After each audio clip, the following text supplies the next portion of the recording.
Convicted murderer Oscar Pistorius has begun his appeal at the Constitutional Court for the death of his girlfriend Reeva Steenkamp. The athlete's defense has lodged papers at the Constitutional Court urging a review of his murder conviction. The Paralympian athlete was first convicted of manslaughter, but that was last year overturned by a panel of judges. He was then convicted of murder instead. The appeal at the Constitutional Court is his last chance to change that decision. Pistorius was let out last year after serving only a fraction of his manslaughter sentence. He now remains under house arrest, awaiting his sentencing. Pistorius shot Steenkamp in 2013 through a closed bathroom door in his house. He maintains he mistook her for an intruder. Well, let's bring you a quick update on that story now. I'm joined live on the line from Johannesburg by CCTV's Sumitra Naidu.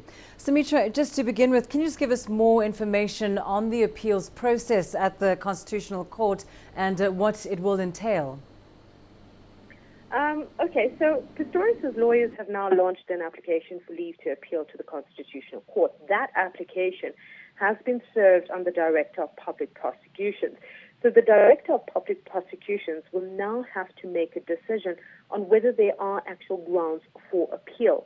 If he finds in favor, the case will then go before the Constitutional Court. So it's really in the Director's Court right now. We are waiting for that. Now, if you remember, in December last year, the Supreme Court of Appeal ruled that the lower court had not applied correctly the rule of dolus eventualis, whether Pistorius knew that a death would be a likely result of his actions. So the judge said that having armed himself with a high-caliber weapon and considering his firearms training, Pistorius must have foreseen that whoever was behind that door might die. But now Pistorius' lawyers say the appeals court made fundamental errors. They claimed in appeal papers that the court acted unlawfully and unconstitutionally when it rejected the factual finding of the trial court and replaced it with a contrary, a factual finding of its own. So that's basically what they've gone to the Director of Public Prosecutions. And Sumitra, just remind us quickly, and on our viewers in particular, of course, where Pistorius has been these last few months and when the sentencing is due in this overturned conviction. Well, Pistorius has been on bail. He's been under house arrest at his uncle's house in Pretoria since that December ruling. So there was a lot of confusion as to what exactly should happen, as this was the first time in which a verdict was overturned and a conviction changed. Sentencing is still to be determined, and now that Pistorius is appealing that conviction, sentencing might only happen once the case is heard in the Constitutional Court.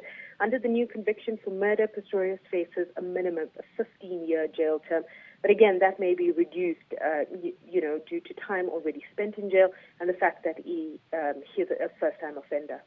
And Sumitra, of course, we know that Oscar's name has been dragged through the dirt across the world.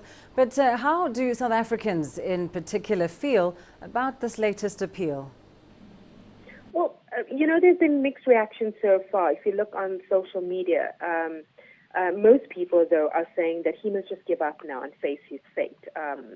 They feel that, the court has ruled and, a second court has been involved and they found that he is guilty.